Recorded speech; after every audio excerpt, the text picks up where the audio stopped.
Good evening and welcome to this World Poetry Day event with Bloodaxe Books, bringing you poetry from around the world. Tonight we're presenting two new books which are published this week.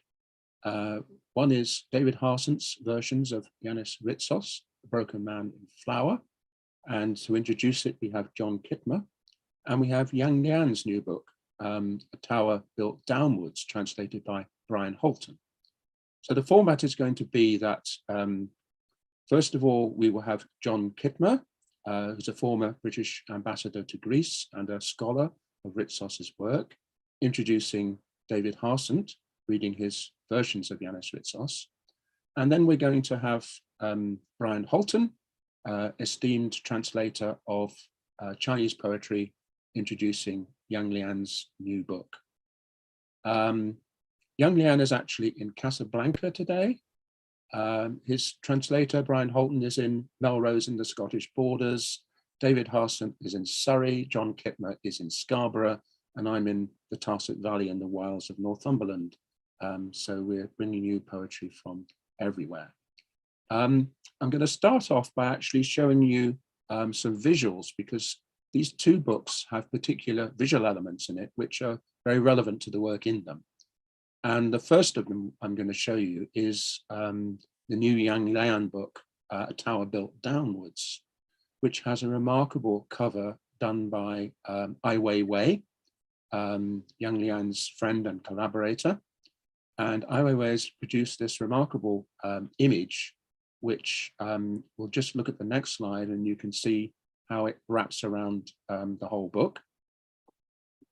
And it wraps around the French flaps on either at either side. So when you open it, we go to the next slide. So the next slide shows the image itself that Yang Lian produced, and then you see how it's security cameras and chains in gold.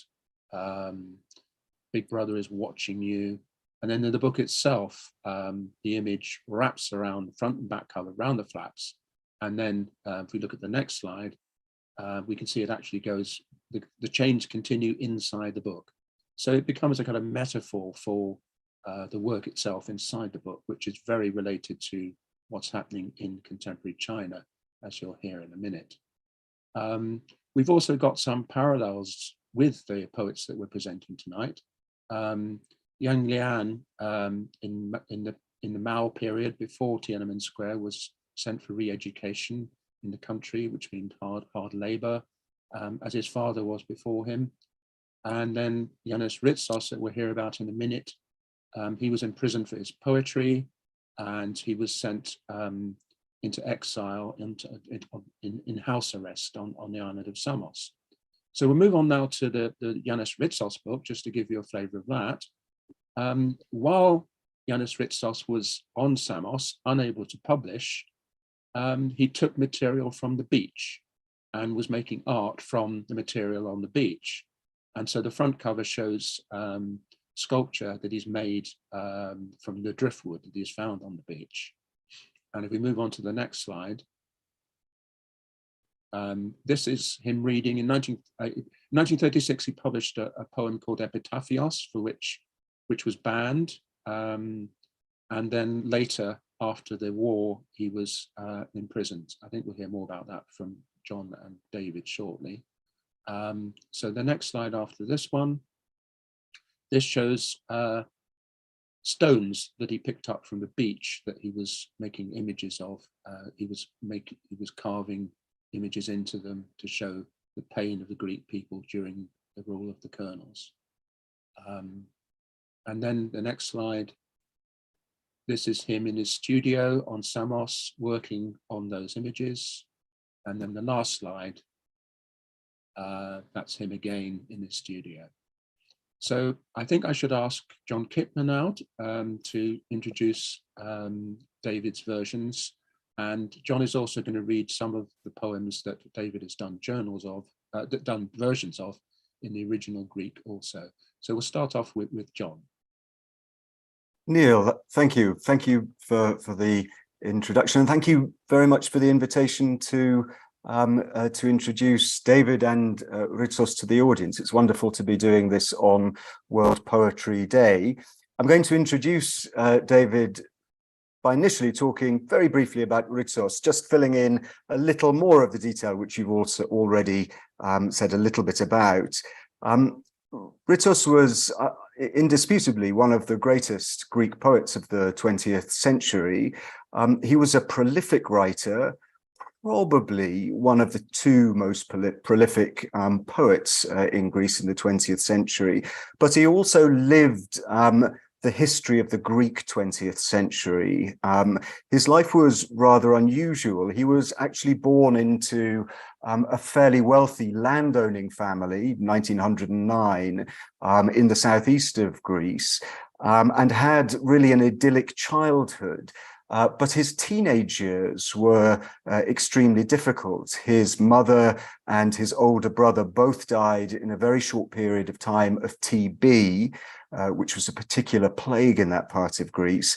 And the grief caused his father to have multiple mental breakdowns.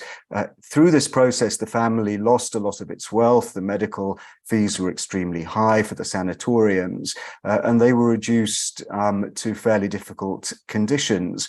Ritsos himself caught TB at the age of 17 and 18, and it would plague him for the rest of his life. But it was also very important for his career. He was sent to a sanatorium in Athens for the poor, one of the lowest class sanatoriums, and these sanatoriums were really recruiting grounds for the Communist Party. And I mean, we would say now that Ritsos was radicalized in the sanatorium, the Soteria Sanatorium. He became a communist and remained a communist till his dying day, 1990, a year after the Berlin Wall. So his life throughout the 20th century was the life of the persecuted left. The left was usually on the losing side in Greece. As you've already said, Neil, Ritsos's Epitaphios, the great poem that you saw him reading, that great photo of him reading it, was impounded by the Metaxas dictatorship in 1936 and burned publicly. After the war, and as part of the civil war measures, Ritsos fell foul of the anti-communist law and was interned on a series of horrific island internment camps for 4 years. This was a very good preparation in some ways for the period with which our book, A Broken Man in Flower, is concerned. Ritsos learned how to live under these conditions. So, coming forward in time to April 1967, there is a coup d'etat mounted by colonels in the Greek army. Ritsos was one of the very first intellectuals to be rounded up. Indeed, on the very first day of the colonel's coup d'etat, he was sent initially to a series of internment camps on islands, first to Yaros, where he learned to paint roots and stones, then on to Leros, where he was for some time. But Ritsos was very ill during this period. He had incipient bladder cancer, which the colonels tried to ignore for as long as possible, but there was a big international outcry, as a result of which he was sent to Athens for a little bit of treatment. After that, he was sent to house arrest, to Samos, where Ritsos's wife was the GP. There were no oncological facilities on the island, so why it was suitable, who knows. But there he was subject to real psychological torment. Ritsos was a sociable man on Samos under house arrest. He was followed wherever he went. He wasn't allowed to speak to anybody apart from his own family, basically his father-in-law, his wife, and his daughter. So the poems that we have decided to look at are the poems from this period, the short poems he wrote. He wrote prolifically during this period. Although he was under huge psychological pressure, he wrote 9 volumes of short poems and 6 really substantial long poems. Also in this period, his work started to blossom outside Greece in English translation, in French translation, and in German and Swedish and Finnish translations. The first professional examples of his work appear in English translation from about 1968 onwards. And David, who I'm just about to introduce you to, picked up one of these early translations, a small philadio, or a small pamphlet of translations done by Alan Page in 1969. And this set David on his lifelong interest in Ritsos. Now, David and I have been talking about Ritsos together since 2012, when I discovered David's interest in Ritsos and he discovered mine. During the lockdowns of 2020 and 2021, we agreed to work on this project to explore, translate and publish in English examples of the work that Ritsos himself did in these lockdown conditions, first in prison and then in house arrest on Samos. And A Broken Man in Flower is the result of the project. The book consists of David's extraordinarily fine and deeply moving versions of Ritsos's short poems from this period, preceded by an introduction from me and a translation that I've done of a long and very fine letter that Ritsos wrote to his publisher in April 1969. As far as I know, this hasn't been published in Greek yet, and the estate has kindly given us permission to release it in English translation. It really exposes the psychological torment that Ritsos felt, and which you can also sense in the poetry itself. Well, I think that the volume brings to English language readers something of Ritsos's creative achievement in these years, but also David's creative achievement. I hope David will turn on his screen in a moment so I can see him, because I'm just about to say very nice things about him. You're going to flick on your screen. Very good. There you go. Welcome, David. I mean, it was a huge privilege and pleasure for me to work with David on this volume. We worked in a way that involved me producing some cribs, identifying existing translations, and David just waving a wand of pure magic over very crude literal translations in many cases. David, I'm not going to give you any more formal introduction than that. I'm sure the audience know you and your work extremely well, but just to say from me, what a huge pleasure it was to do this with you in the very, very difficult conditions of the lockdown. John, thank you very much. Mutual pleasure. Which you modestly speak of the cribs and so on. As people know, I'm monolingual, and I work from literal translations and then try to find the heart of the poem to produce an English poem, which I think will do the original justice. The first poem I'm going to read is from the poems that Ritsos wrote while he was in the prison camp on Leros, and John is going to read the poem first in Greek. So the first one we're going to do in Greek is called O Aparadektos, and it goes as follows.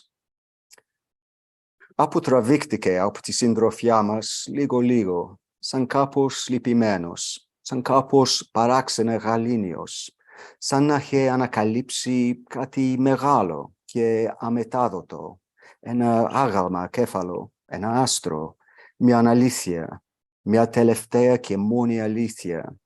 Ποιαν, τον ρωτήσαμε. Εκείνος δεν μίλησε, σαν να ξέρε τάχα πως εμείς δεν μπορούσαμε μήτε που θέλαμε να μάθουμε. Την πρώτη πέτρα τούτη ρίξαμε οι φίλοι του. Οι αντίπαλοι άλλο που δεν θέλαν, στη δίκη τον ρώτησαν, τον ξαναρώτησαν. Εκείνος ούτε λέξη. Τότε ο πρόεδρος χτύπησε το κουδούνι δυνατά.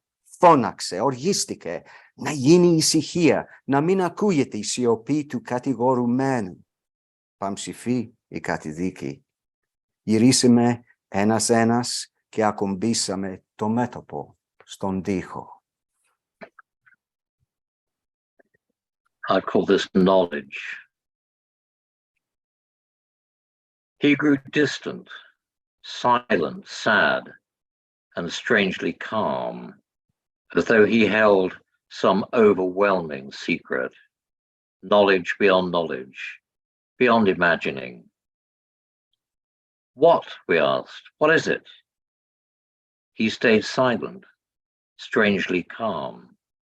You're not worthy, he seemed to say. You never will be. We were his friends, but yes, we turned him in. He stood silent in the dock and strangely calm. They questioned, cross-questioned, not a word. The judge was enraged. Quiet, he bellowed. His gavel hammered the bench. Don't listen to his silences. The verdict came in. One by one, we turned our faces to the wall.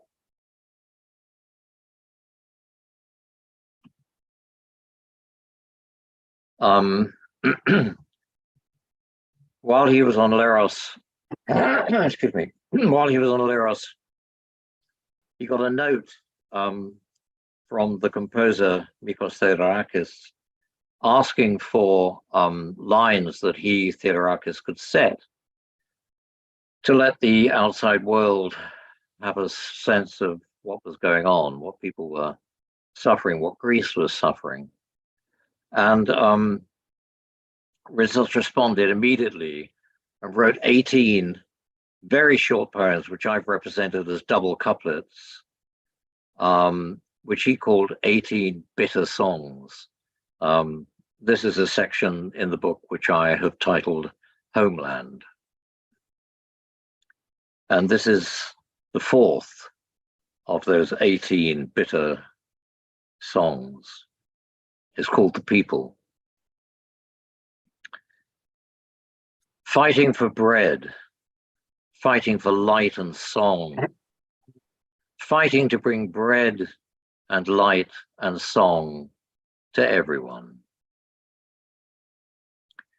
No swords, no guns, but under their tongues, the war cry of the world. Stones will shatter when they sing that song.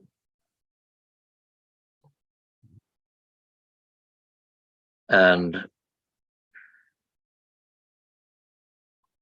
here is, and John's going to read this in Greek before I read the English version. This is number 17, penultimate, of those bitter songs. I've called it One Thought. So as David said, Ritsos wrote these for Theodorakis to set to music, and inspired by his commission, which came, of course, in highly clandestine circumstances, because both men were in prison at the time, Ritsos decided to write metrically. As a young man, Ritsos wrote very competent metrical poetry before turning to freer verse. And you will hear the meter, I hope, in the way I read this. This is the famous Greek folk meter, the dekapenda syllabus, the 15-footer. So here we go. It's called in Greek otamenos. Εδώ σωπαίνουν τα πουλιά, σωπαίνουν οι καμπάνες. Σωπαίνει και ο πικρός Ρωμιός μαζί με τους νεκρούς του. Και πά στην πέτρα της σιωπής τα νύχια του αγωνίζει μονάχος και αβοήθητος της λευτεριάς ταμένος. One thought. Here now there is only silence. Birds silent, church bells silent, and this Greek bitter, silent among his silent dead. The whetstone is still, our blades are dull, but he sharpens his nails to talons and thinks of freedom. And this is the last, which I've called No Tears for Romeosini. John might say a sentence or two about Romeosini. So thank you, David. So Romeosini means, it's an untranslatable word, really, but it means the quality of being Greek, but Greek in a particular way.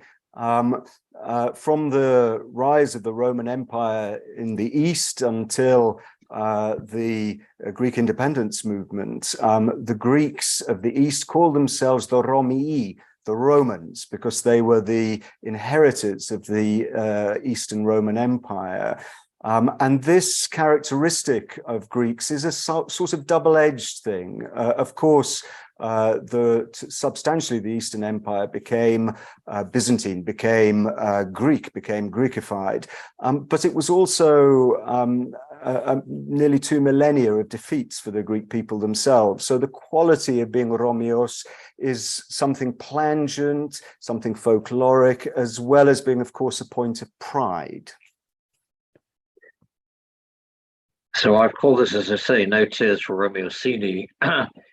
In a fit of hubris, I did actually make a version of part 1 of Ritsos's Romeosini, which I have never embarked on part 2. All that is Greek, sorry, I'll start again. All that is Greece, all that is Greek, has a knife to its throat and a noose round its neck, which is when whatever it is that's Greek, whatever it is that's Greece, reaches into the sky and arms itself with the sun.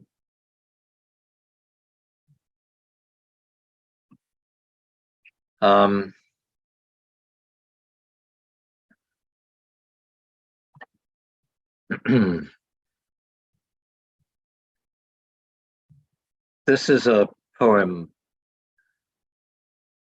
which is one of those I liked working on best, and which has a strong resonance for me. There's a depth of depression in this in this poem, which is unavoidable, I think. It's called Rain. It's raining. He goes out, he walks in the rain. He comes back, he shakes the rain from his coat. He hangs his coat in the hall. He goes upstairs. He looks out of the window at the rain.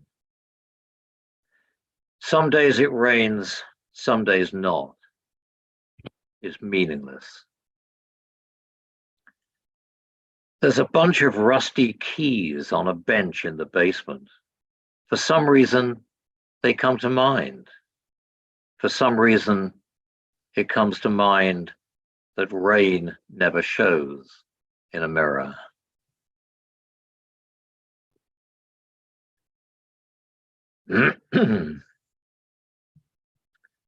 And this poem is called By the Window. The woman sits by the window knitting. The man kicks off his boots and stares at his feet.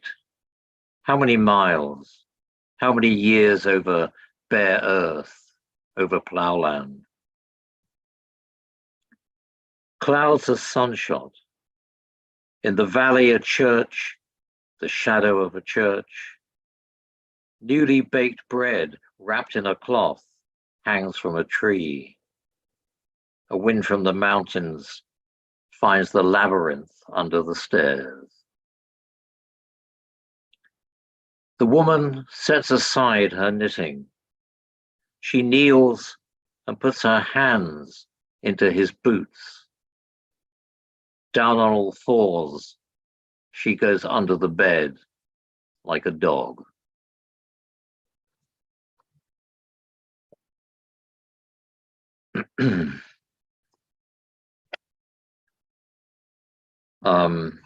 This is called Locked Off. First, travel was banned, then theatres and concerts. Ships stayed at their moorings. The circus was silent. the big top empty. Out of that silence came two pint-sized clowns, day-glow baggy trousers, polka-dot shirts, each with a powdered face and a painted tear. They went through their stock of sight gags in the middle of the road. No one laughed. The clowns wept through their powder, through their painted tears. That night, they were taken in chains to a certain building. Next morning, we woke early. The cages and wagons were gone. The big top folded and gone. The square deserted. A false beard lay under a tree.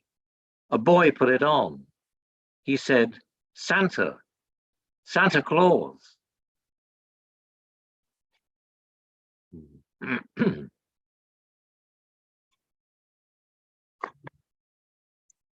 And this, I think, is a poem. It's called The Summons, which is redolent of the way Ritsos felt under house arrest when he was under such scrutiny and when he was required to appear at the local police station and report and fill in forms and was never allowed to speak to anyone that he happened to meet when he was out for his walks. In fact, they weren't allowed to make eye contact with him. That was frowned on.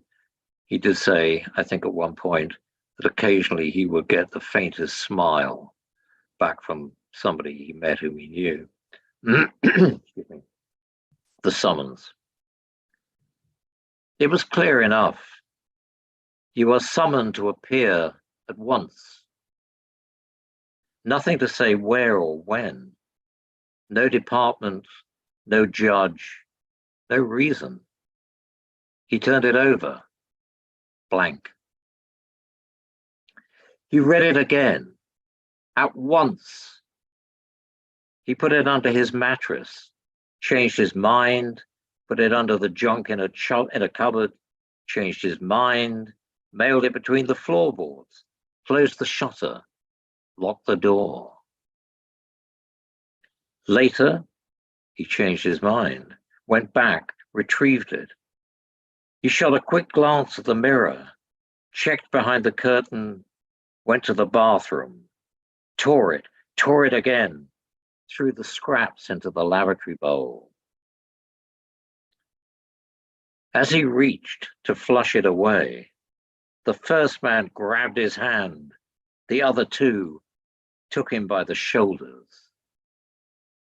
At once, at once, at once.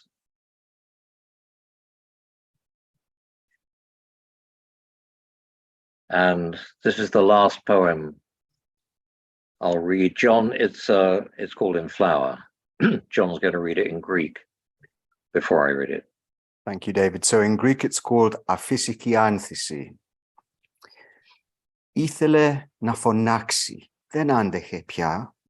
Κανείς δεν ήταν να ακούσει, κανείς δεν ήθελε να ακούσει. Φοβόταν και ο ίδιος τη φωνή του, την έπνιγε μέσα του. Η σιωπή του εκρηγνύονταν. Κομμάτια από το σώμα του τεινάζονταν στον αέρα. Αυτός τα μάζευε με πολύ προσοχή, εντελώς αθόρυβα. Τα βάζε πάλι στη θέση τους να κλείσει τις οπές. Και αν έβρισκε τυχαία μια παπαρούνα, ένα κίτρινο κρινάκι, τα μάζευε και εκείνα, τα τοποθετούσε στο σώμα του, σαν δεκάτου κομμάτια, έτσι διάτριτος, παράξενα ανθισμένος.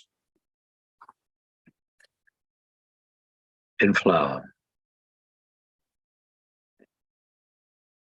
This is the last poem I'll read. He'd had enough. He wanted to scream. There was no one to hear him. No one gave a damn. His own voice frightened him.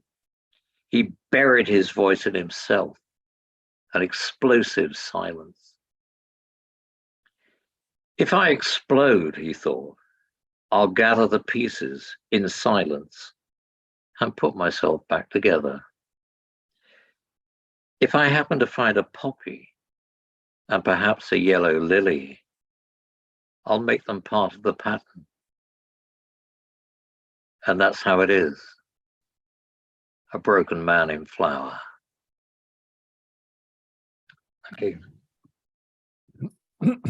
Thank you very much, David and John, for that wonderful reading, that great presentation of the book. Fantastic introduction, John. Fantastic reading, David. And really good. Thank you very much. We're now going to turn to Yang Lian and his translator, Brian Holton. Now, the last book that Bloodaxe published of Yang Lian's was called Narrative Poem. That was submitted to the censors in the original Chinese edition, and it was actually published in China. But very shortly afterwards, the censors discovered that they hadn't really read it that carefully, and it was quickly withdrawn from sale and the copies were destroyed. Now, the new book started out as an edition called At Transtromer's Grave, and a good part of the book that we're now going to hear about tonight was published in China in the Chinese edition. But in fact, the Bloodaxe English language edition is actually the most complete edition of A Tower Built Downwards. It includes, for example, poems relating to what's been happening in Hong Kong, poems relating to COVID. And so the additional parts of the book, which weren't published in China, are very much also in parallel with what we've been hearing from David and John in relation to work done in lockdown. So I'm going to ask Brian Holton, first of all, to talk about the book, and then the two of them will give us a wonderful double act, as they always do on stage. We hope to hear something similar from that on screen, where they'll interweave the readings in Chinese and English. So first of all, Brian. Hi there. I don't really want to say too much about Yang Lian. He's a very important figure. He began writing in the late 70s and from the late 80s onward was in exile. Various times he'd been unable to go back to China. His poetry has been criticized, banned, and so on. I've been working with him. He and I have been working together now for 30 years this month, which I think is a record. We've become the Morecambe and Wise of Chinese poetry translation, I suppose. And it's always a joy. I can't honestly remember how many books we've done together. I think if you could take collaborations and anthologies and so on, it must be getting close to 20 books. And there's always a surprise. This particular book is unlike others. As well as providing the cover art, Ai Weiwei has written a very interesting introduction to Yang's work, which I think is well worth your attention. But the book, as Neil said, deals with matters which are very recent, deals with matters which are still news often. And that makes a change. Yang has written very personal poetry, and he's written also very individual poetry. But here he's stepping out and doing something different. And I won't say any more than that because I'll let you make your own mind up when you hear the poetry. We work together as we always have. We established this. When we started working, I was living in Durham and he was living, I believe, in Sydney, certainly in Australia. And I had access to computer, but he didn't. So it was all done by airmail. We wrote letters to each other. And at that point, his English was was barely functional. So I had to write to him in Chinese in longhand and post it and wait for 2 weeks until I got an answer back. And he was wonderful. He understands the needs a translator has when dealing with something obscure in the poetry, often obscure because it's multiple meaning. And I have to choose one of many possible meanings. So we've come on that as year by year. We first met, I think, in 95 or when we read at the Poetry International. Our first book together came out in 1994. So we have quite a long history now. And I think that's all I want to say. Let's bring in, if we can bring in Yang Lian now. This is beginning to feel like a seance. Aha! Hello. Hello, hello. 30 years old history. Yes, well, I thought I would tell some more lies about you, but I thought it'd better if you tell the lies tonight. Well, I think Brian was very polite.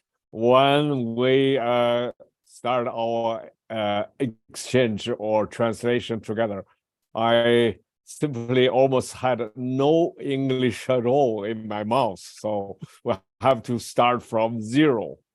But the long history is work. Yeah. Well, we started from zero and we've gone downhill ever since.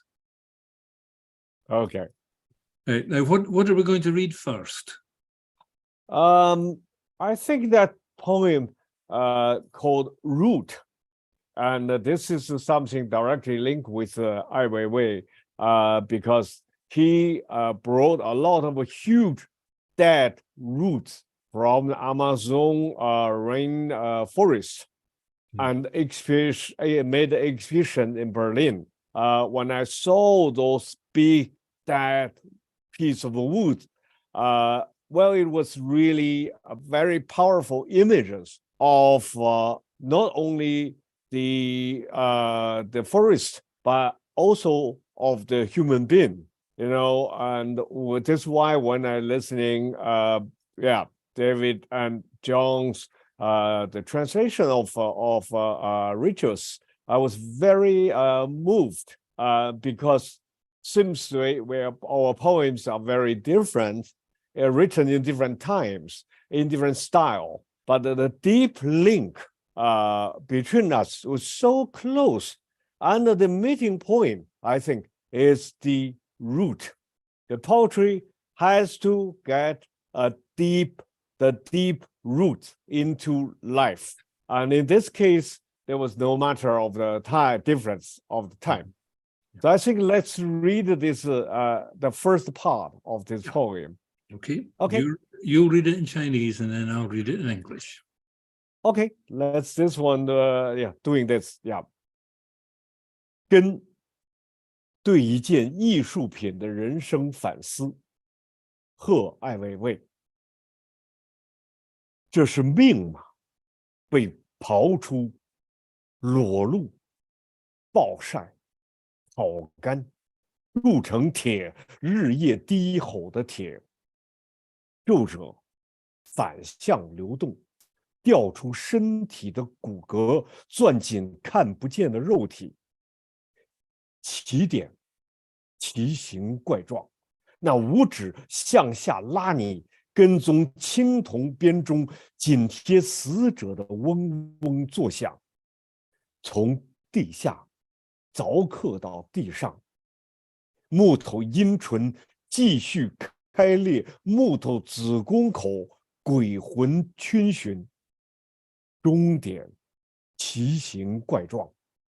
回头才看见假的季节，假的花瓣，假轮回。木头指尖上挑着一点绿，站得够高才认出毁灭从来只有一次。这些器官，这堆肉红生锈的石块被采集、掰开、插进、嵌紧。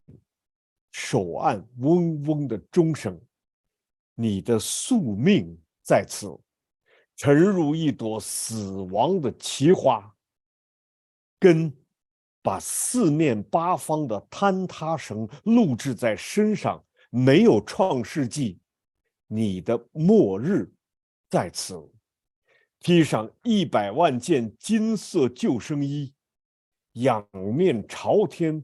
倒进永不到底的海底。Root. Reflections on the life of a work of art in response to Ai Weiwei. Is this fate, uprooted, exposed, sun-blasted, charred, forged into iron, iron that day and night growls low. Creases flow backwards, skeletons shed from the figure clutch an invisible body. The starting point is grotesque.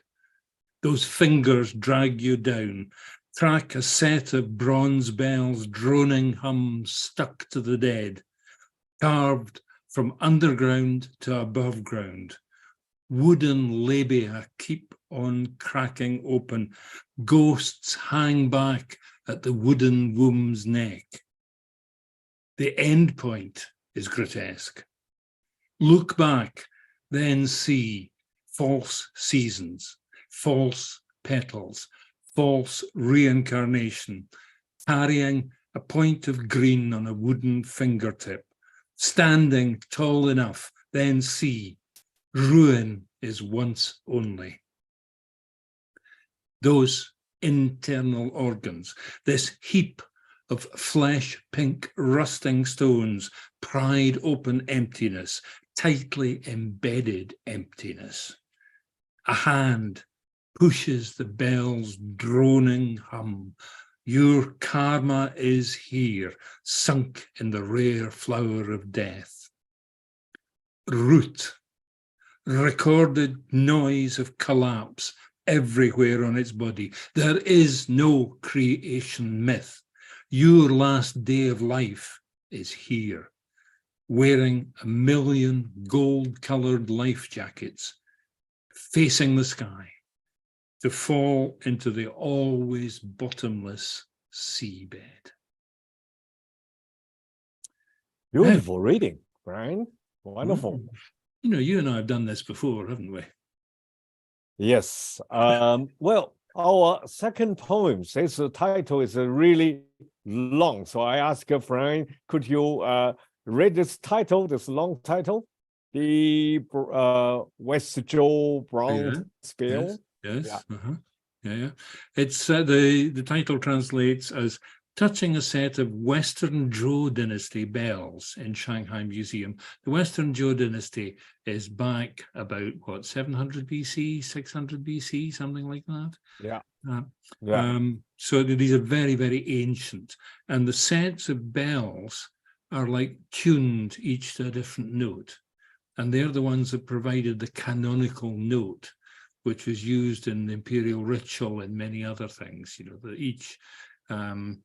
as you had your 5 elements or your 5 agents of motion, so you had your 5 colors and you had your 5 notes of the scale. So these were great cosmological significance. And finally, the other thing is the art of bronze casting. These are made with the lost wax technique. In that period, it's way in advance of anybody anywhere else. In fact, some of the even earlier ones, the Shang dynasty, 1000 BC, it wasn't really until the late 20th century that specialists understood how they'd been made. They were so well made. So these are important cultural artifacts. Over to you. Okay. Well, if anyone of you have been to Shanghai Museum, and then you will probably see the great collection of the bronzes in the museum. And well, I have this very nice chance to go not only the ordinary collections, but go take the lift to go down to the under earth where they storage the national treasures. And so sometimes I could, with a friend, I could got the chance to touch those the bills, and they hold it and feel the voice of the dead there. So that's somehow very much important about the one of the important topic of the so-called history. But isn't history really means disappeared of time or collection of the time? And anyway, here's a little poem. 在上博抚摸一只青铜西周编钟，青绿色的肌肤像个小湖，拂过就是一阵颤抖。水面碎了，水底不会凋谢的花朵裸露死者的口音，却不记得他们的死。冷下来的余温沁进家谱，越摸越远。2000年紧挤着你被挖出胸腔那口深井里，黑暗在打捞黑暗的赝品。你的发育从来是骸骨，你的姓氏淤满了泥土，还吊在镌刻的高度，听被踢掉的心跳，不分内外的一下下砸着。历史从空到空，没什么可失去。假想的嗡嗡声，不知谁在说，在哪儿说。词是一个频率，手是另一个，同样忧郁的音准，校对你我。2000年等着意义的器官戴上兽面，彼此成为祭品。穿越时间而来的，除了恐惧还是恐惧。手掌贴着器皿，感觉冤魂在共振。穿越墓穴而来的，除了耳鸣还是耳鸣。这个洞是填不满的。这次向下的攀登，扣着棱角，扣着疤痕。青绿色的微风葬在抽搐身边。电梯降下来，我们是重铸的死寂。Touching a set of Western Zhou Dynasty bells in Shanghai Museum. Dark green skin like a little lake. To have stroked it is a fit of shivering. Water surface has broken. Unfading and unfalling flowers underwater expose the accent of the dead, but don't recall their death. Cooling residual warmth oozes into the clan register. The more it's touched, the further it gets. 2 millennia squeezed tight into you, dug out in the deep well of a chest cavity. Darkness salvages a forgery of darkness. Your growth was always a skeleton. Your surname has silted up with mud, still suspended at the height of the carvings. Here, the picked out heartbeat beating again and again, regardless of inside or out. History. From void to void, there is nothing can be lost. A hypothetical hum doesn't know who speaks, where speaks. Words are one frequency and another. The same melancholy intonation calibrates you and me. Organs waiting 2 millennia for meaning put on beast masks. Each becomes the other's oblation. What came through the times other than terror is still terror. Pam, stuck close to the container, feels unavenged ghosts resonate. What came through the grave, other than tinnitus, is still tinnitus. This hole is unfillable.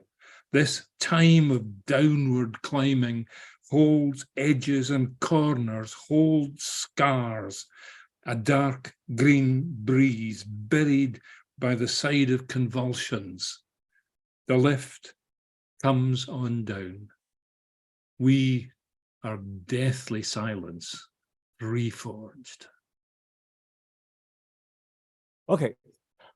Next poem, actually, I also almost like an echo of the Ritsos poem, because in China, politically, the situation is getting worse and worse, and a very difficult time. And the big changes start from the Hong Kong in 2019. Maybe you all remember that when the young people fighting on street in Hong Kong, and when I watch them, well, it was remind me very clearly and directly about Tiananmen massacre happened in 1989. That was exactly the 30th year after Tiananmen massacre. This was why I wrote this poem, and the title in English is Poems on Turning Back History. This is the poem with 12 parts. And here, Brian and we will read 4 parts from this 12 parts, and we will read part by part. And the subtitle of the poem is To Hong Kong. Okay, so I will read the part 1, and Brian will read part 1 in English and in turn, and part 4, part 8, part 12, like that, okay? Here is the part 1. 倒退的历史诗，致香港。1. 海浪，它的雪亮，一枚头盔，盾牌。海湾像一座躺倒的大厦，塌进黑暗中，一起一伏。霓虹的对岸，轻飘飘荡漾，海市蜃楼怀抱我们荡漾。一只海鸥染红了羽毛，浮游而过。100万面玻璃幕墙，擦得雪亮，倒映出历史。Ocean waves, polished snow bright, matching helmets, shields, gulf like a laid down high rise, collapses into the dark rising and falling, a neon other shore lightly rippling. The mirage embraces us and our rippling. One incarnadine feathered seagull bobs by. 1 million glass curtain walls, polished snow bright, reflect history. 4. 又一次，大海古老的眼泪哭透镜，哭着我们的哭。认命的人认出风雨像生词，复述一种噼噼啪啪的毁灭。心早晨醒来就抵在墙上，死了又死，原地挣扎的黑暗，精雕细刻到极致。奔逃和追逐是同一个姿势。4. Once again, the convex lens of the ocean's ancient teardrop weeps our tears. Those resigned to their fate recognize storm's onomatopoeia, retelling the pitter-patter of the rain. Retelling the pitter-patter of ruin. Hearts wake at morning to die and die again, pushing at walls. Dark that motionless struggles, carefully sculpted to its limits. Flight and pursuit are the same gesture. 8. 一个时间的弃儿，分不清自己是水或玻璃，冷冷扫射的光传递着空白的固体。依山而建的墓园里，我的墓碑湿漉漉的，我的名字湿漉漉的，正活生生爬上冷漠荒凉的绝对高度。8.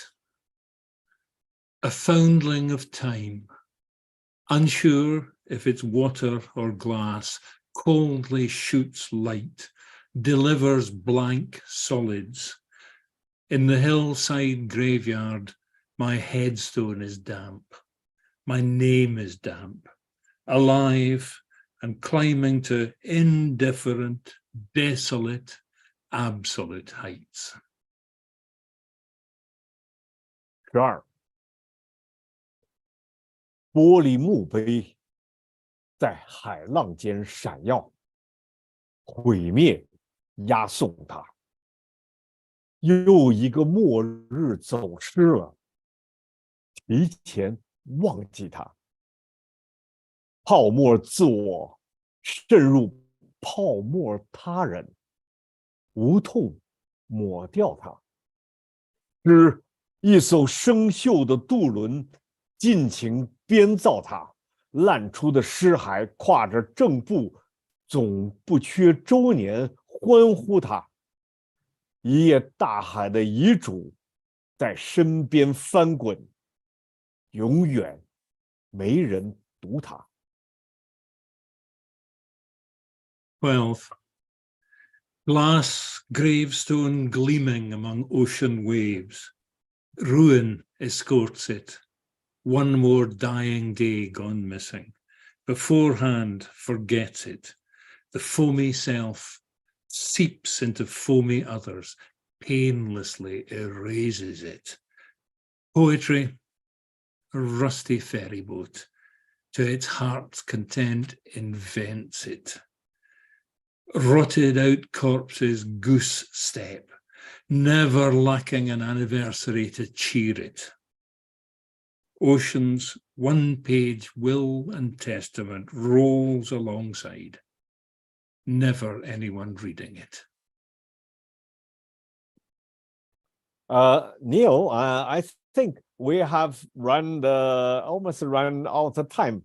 So the last poem, this anti-reframe, I think a little bit too long for read. Maybe we can start some discussion. What do you think?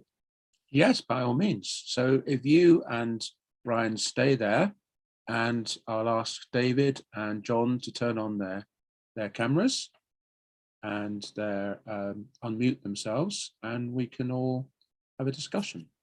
So thank you very much. And thank you both of you for that wonderful reading. Great presentation, great double act as always.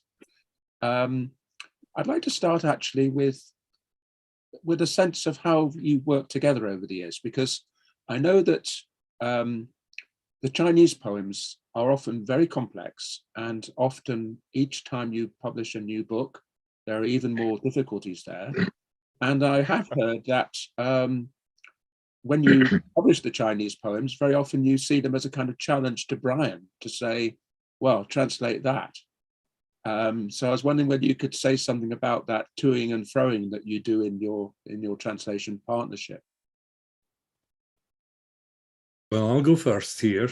I mean, there is the image of translation as fisticuffs. You know, he presents me with a problem. I say, I'm not going to let him knock me out on this one. So there is something of that, but it's quite interesting. I was looking, preparing for this, I was looking through the only anthology of Greek poetry I have, called The Century of Greek Poetry, where the editors say they didn't present any rhymed poetry because it would be too difficult. Well, you know, as a translator, I used to say to my students, you know, teaching translation, that a student complains it's too difficult. A translator, a professional, complains it's too easy. If it was easy, I wouldn't learn anything. And Yang's work is never easy. You know, he keeps surprising me, I have to say. To a certain extent, obviously, it's, you know, over the years, I have become more familiar with his voice. And I've found ways, but even so, one of the things I found interesting, I mean, particularly the first poem that we read, Gun, it reminded me there that there's a rhythm in there that seems to be new to me. Do you think that's true, Yang? You're using a new rhythms? Maybe more speech-based? You know, it sounds more like a poetry slam than your earlier work. Well, there's no word of easy in poetry, and poetry writing and poetry translation. It's not exist. The word of easy. And secondly, the the deeper layer of aesthetics of Chinese language, all the way from classical to contemporary, I think is somehow creatively but continued. The musical nature, which is the sound and the tunes, maybe in the classical poems is more like a fixed laws. In the contemporary poetry, there's no fixed laws, so we cannot play the football all together in the same game, but there means not no law or no form. So we have to create or set up the rule of the game for each poems. And in that is challenging to poet, but also great challenge to the translator. I myself, for example, we didn't read this last poem. The last poem is written for my younger brother. It's 7 stanzas, 7 lines each stanza. The rhyme is A A B B A. So it's like echo within the each stanzas and go on. But this, of course, is difficult. So in that case, yes, Brian was right. We not only translate meanings or something, every time we also discuss about the particular form in each poem. And so in that case, I'm very enjoyed, this working with the real nature of poetry. Of course, Hugh McDermott said 100 years ago, he said, it's sound and no sense that fathoms the hearts of men. It's sound and not sense that gets to the deep places in the heart. But just a very quick word for people who don't know Chinese. There are 2 issues here. Chinese is a tonal language. Each syllable has a fixed pitch pattern. Ah, ah, ah, ah. Now, you cannot replicate that in a non-tonal language like English. Secondly, the writing system, each character doesn't necessarily give you the sound. If you think how you can read a telephone number in English or Chinese or Greek, the Arabic numbers give you information rather than sound. So that's something, again, that can't be replicated. I mean, if you're translating Greek to English, at least you have an alphabet. You have alphabets in common. Mm-hmm. On the other hand, you have issues. I mean, Chinese has no tense, no number, no gender, no conjugation, no declension, no articles. And it also drops pronouns a lot. So you have probably a much clearer idea, if you're working from Greek, of what's actually going on in the poem. Sometimes I have to sit down and almost draw a diagram to work out who's doing what to whom. And almost every tense is conjectural. I have to add stuff. Right. John and David, could you say something about the technical challenges of working with Ritsos's poetry and the kind of range of it? You had the bitter songs where they were being written for Theodorakis to set to music. That's one kind of challenge, and there are a number of challenges in the selection that you put together, aren't there? Well, the technical aspect for me is not a matter of translating from Greek to English, because I don't speak Greek. It's a matter of working from as strict a translation as I can get, probably triangulating a number of strict and precise translations. And then what I tend to have in mind was, Eliot was once asked about free verse and what the rules were for free verse, and wasn't it, just do as you please, as it were. And Eliot said, no verse is libre. No verse is libre for the man who wants to do a good job. And I don't think you can. My approach is to try to find a way of bringing what is probably a very close translation, a very strict translation, into an English poem that doesn't obey the rules of strict translation, doesn't say this word translates as this and that word translates as that. I'm not for a moment suggesting that Brian does that for Yang Lian's poetry, but trying to find the heart of the poem in Greek and bringing to the structure, the scaffolding, if you like, of that, an English version that, for me, in any case, depends a great deal on word choice, because this word as opposed to that word in any kind of poetic composition is going to have a different effect, a different music, a different tone. So it's a matter of finding the right tone for that poem, and that tends to be a step-by-step process, a line-by-line process. So there tends to be a great deal of revision in what I'm doing, although sometimes the poem almost falls to the page because what I want is fairly close to what I'm being given in terms of strict translation. Yeah. I mean, I turned to John with relief and apologies when I simply couldn't work out what Ritsos was meaning. I hate the use of the word meaning in poetry, you know, don't ask me what I mean. That famous moment when the editor of The Independent, I think it was, found that Ruth Bedell was being given a fairly large chunk of his newspaper to do a weekly column about poetry. And so he thought he ought to investigate this. And he read the poem that she was praising, close reading, that week. And apparently turned to somebody and said, "Why can't poets just say what they mean?" Well, of course, the answer is we are always saying what we mean. We are always doing that, for better or for worse. We are.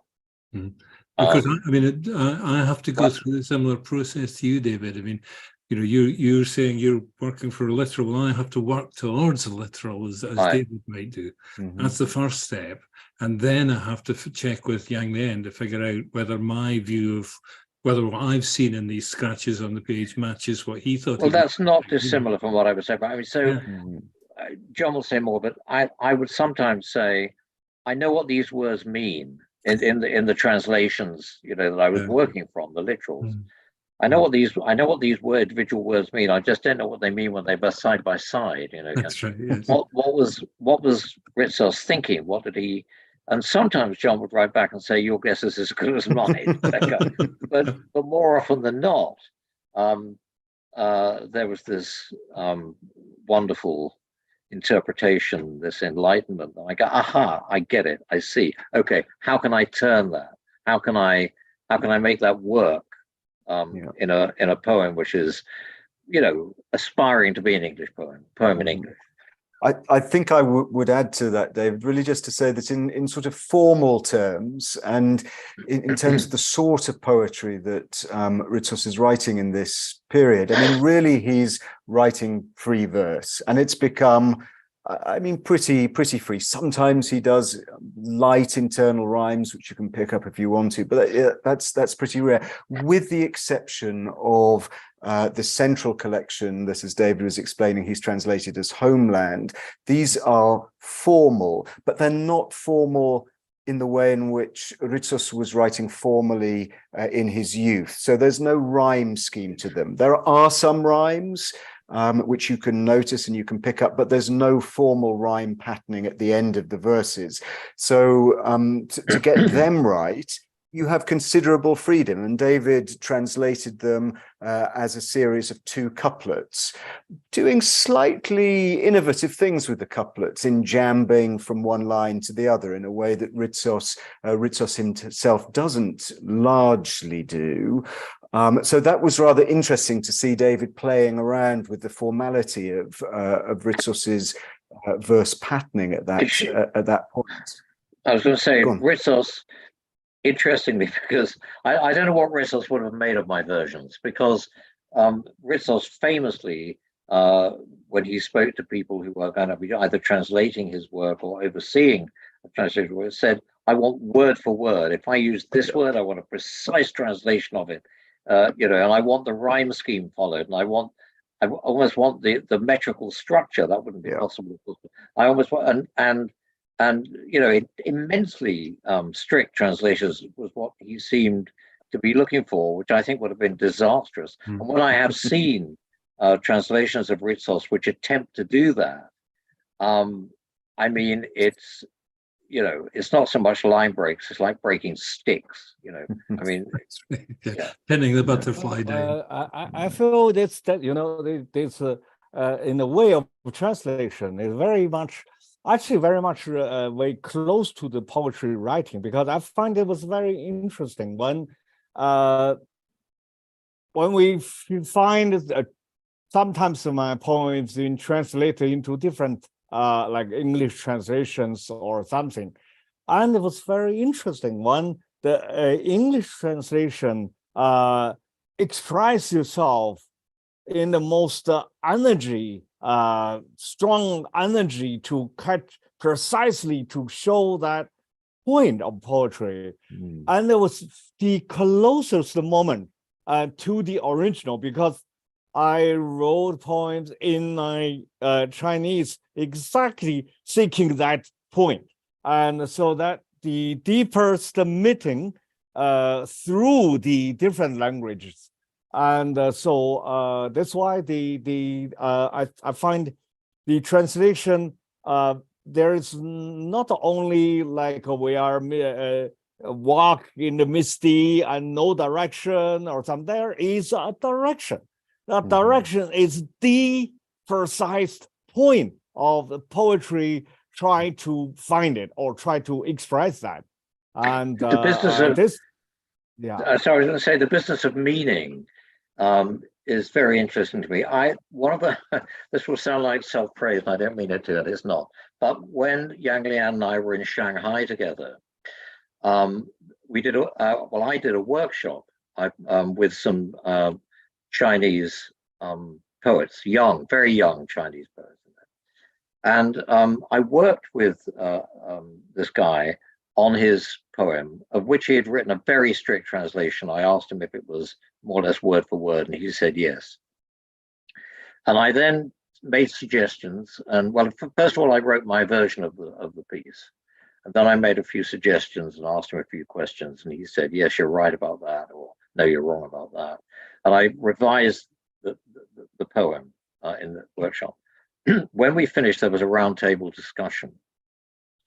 And he said, I like David Harsent's poem better than the poem I wrote. And I said, my God, why do you say that? He said, because it's what I really meant. And I thought, Christ, I don't know what's happened here. I do not know. I don't know what's gone on. I don't know what the process has been.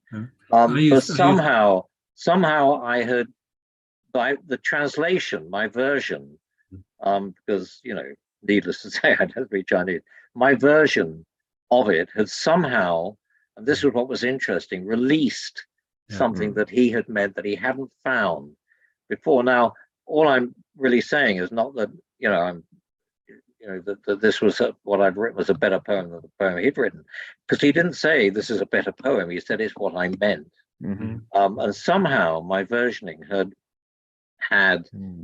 I don't know, it had turned on a tap or something. Anyway, it had released. There's a sense in which translation releases a poem from where it came from. Because I mean, when I put Yang Lian into English, the poems don't belong to him anymore. Right. They belong to me. Aye, they're ours, really. We talked about it as our poem. I think that's like a David, for example. When you translate that young Chinese poet, and it's like two poets discussed about the poetic, which is maybe he tried to express that, and but doesn't mean that the original poet necessarily know better about what's the deeper point of the poem. Yes, because sometimes the translator sees more clearly what the poet is trying to say. It's possible. I didn't say that always. No, sorry. Sometimes. It was the possible way, especially One, there was some like David who has a really profound experience, to catch the point hidden maybe inside of that poetry, and then to pull that out like a small animal come out from the holes, and then making the poem, because we write poems in always the same way. It's not so easy to catch that poem immediately, how to feel that and how to trace that, and then follow that into the cave or the hole, and then finally caught it. Yeah. There was something to do with freedom in it. The poem he'd written was about a young couple who were leaving the city for the countryside, and for the weekend. I mean, they lived in the city, and they had found a way. I've forgotten exactly what it was, but they had found somewhere in the country they could go to where they felt free. And I could see that this was a metaphor. But I think what had happened was that in making a version of it, I had been, no pun intended, freer with my interpretation than he had wanted to be. And what he was saying was, yes, that's what I meant. And I wonder if he then went back and revised his poem to release that notion of, the freedom of the countryside as opposed to the oppression of the city, which clearly was bedrock for him. I have an observation and a question for John. Well, actually, for both of you. Now, these two couplet poems. Of course, this is very like the classic Chinese form, the jiaju, little two couplet regulated verse. And one of the famous 17th century critics, Qin Shengtan, he said every jiaju has actually got a third couplet, which has to be supplied by the reader. Does that ring any bells with Ritsos? Sorry, did you ask me or not? No, I was asking about Ritsos, Okay. I am slightly moved to the other point, because when I read David's translation of Ritsos, I find it was very, very interesting, the deep meetings between these two books. Even the context is so different. Even he was called communist or something, but it's nothing to do with the ideologies. I think this being political in his time and being political, but in our time now, this poem we meet not only the same or the difference in the ideology level, but being poet as a questioner, and a questioner to the reality, questioner to the poet himself. And in that thing is very much bring those books into from a very different entrance, but into the much wonderful meeting point today. And this, when I read, even when I translated those short poems from David's translation, I find Ritsos, and there was no cheap political slogans. There was only the profound expression in poetry. And if you look my poems, you will never find political slogan again. Again, it's very much questioning to the life, but mainly questioning to ourselves. And in this case, I think that's we all, whatever being called a poet or being translator, this or even readers, I think we all had this meeting point. That's what I feel our this event. John, what do you think? I mean, well, I was going to say that. I mean, I was struck very much along those lines that both of you and Ritsos are in part questioning the sufficiency of poetry to deal with the times in which poetry is called on to do this really impossible task. And the poem that you read last does have quite a lot of overlaps with the poems that David translated at the very end of his collection, particularly Testament, trying to question the sufficiency of poetry to project not just what the poet is trying to say, but also what is necessary in the period. And Ritsos clearly felt that in this period. He was on his own. He didn't know why he was writing until the late in the 60s. He wasn't capable of getting his poetry smuggled off the islands where he was writing. That did start in 1969, 1970, but he was clearly in a real existential hole. This is the thing I do. Is it capable of doing or saying anything useful at this point in time? Ritsos, I've been meaning to ask you this, and I've never asked you. I heard a story that when Ritsos was on Leros, or maybe it was one of the other camps earlier in the camp, that it was forbidden to write. You'd be harshly punished if you were caught writing.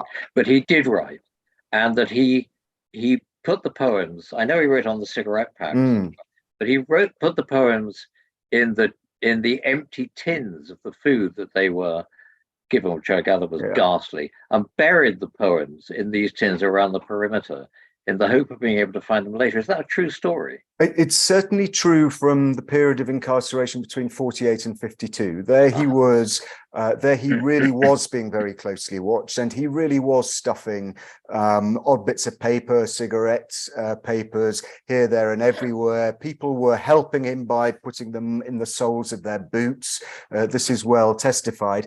I think on Leros, the conditions were much kinder to him, and lots of people have spoken of him writing. So it didn't seem that the writing activity under the colonels was as prescribed as it clearly was in the 1940s and the 50s. But the fact is, they were absolutely determined that his work was not going to get out. He was prescribed, he was on the index, so all of his existing work was under embargo. People couldn't consult it in libraries, and they didn't want him to publish new stuff. They were very, very interested, the authorities. And he was stopped, was he not, from coming to Poetry? I gather Ted Hughes invited him to Poetry International, and he went and he was interviewed, and they said, well, you can go as long as you don't say anything unpleasant about Papadopoulos' regime, and he said, the hell with that, so he didn't go. Exactly. So this was 1970 when the colonels were starting to liberalize their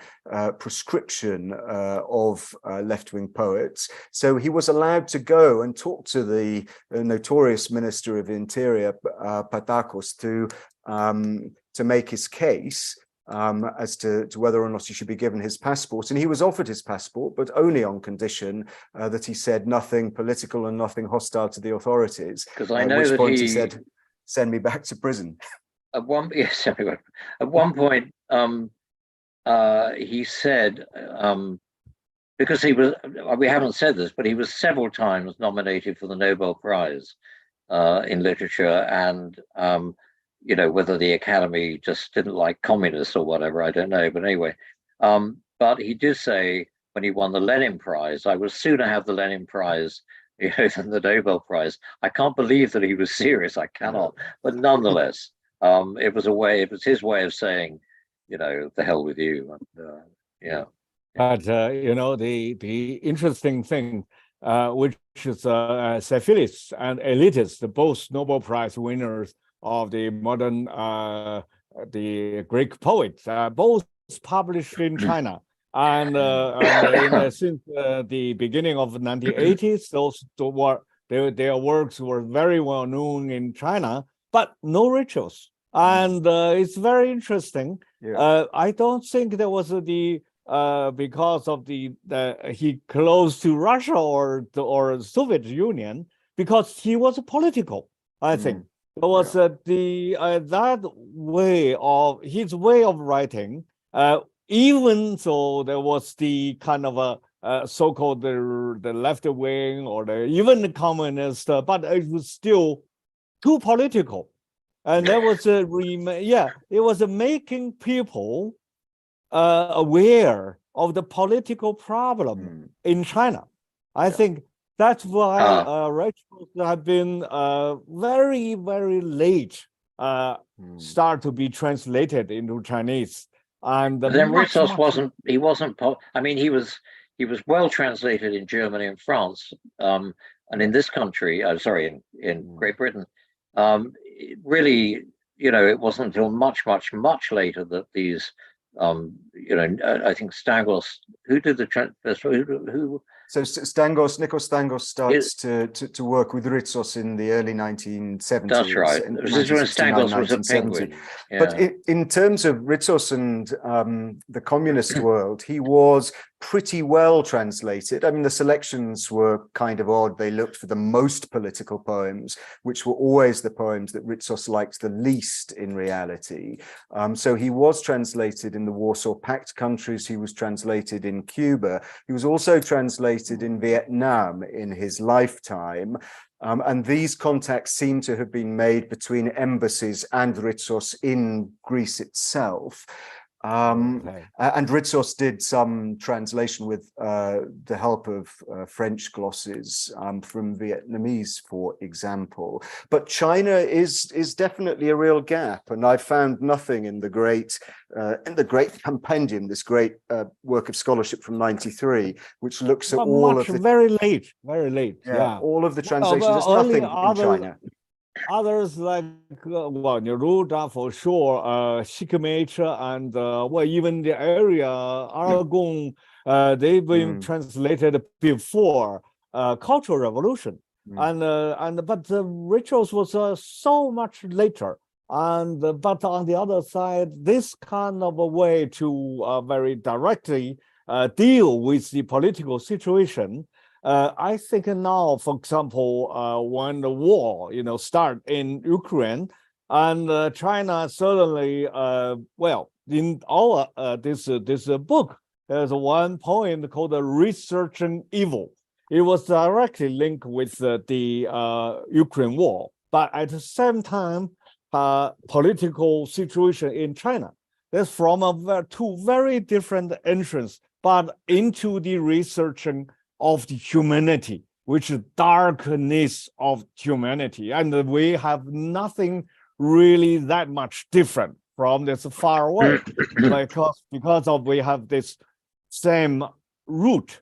And in that case, I think Rituals, it's a direct link with people now in China, for example, like those migrant worker poets and some of the good workers, the poets are really very much clearly deal with their difficult situation, and this kind of writing really echoed each other. I think now, they could learn a lot from Ritsos. Do you think Ritsos' poems would be published in Chinese right now? I don't see why not. Oh, sorry. At least now I have 4 short poems based on the David translation. It's a start. I could go on, and we have this magazine which is titled "Survivors." The poetry magazine started in 1988, 1 year before Tiananmen massacre. After Tiananmen massacre, the poetry magazine been banned immediately because we've been called the Black Hand, the hand of the students' movement. But so many times been banned and died and reborn, and so far now continually survived. So that kind of a thing. In the situation in China now, perhaps I have to say poetry is the only place for those, let's say, independent thinkers could really express themselves. It's just like what Rituals' situation maybe 50 years ago or more. I just need to interpose here on behalf of the audience. They've been asking quite a few questions, but because the discussion here has taken so many directions and you've just been talking together so well, I'm afraid I haven't actually brought forward any of the audience questions, so I apologize for that. But it's been a great evening, and we could talk all night, but I'm sure our audience probably need to go off and get their suppers. And I think probably we should wind up now. And I'd just like to thank you all very much for a fascinating event of bringing these two books together and presenting them to the poetry world. So thank you very much. Well, This thanks to on World Poetry Day. Thanks for asking us, and nice to meet you all. I think we've really done it in style tonight. And thanks to Bloodaxe. Thank you so these much. books, Thank you for the Bloodaxe. Bloodaxe. Yes. If I had a glass, I would raise it. yes. So, Cheers. if our guests could stay on, and we'll be whisked away into a green room, a virtual green room. And thank you, audience, for watching tonight. And there are links to buy the books on the YouTube page. If you scroll down, you'll find ordering links there. So thank you. Okay. Thank you. Bye-bye. Okay.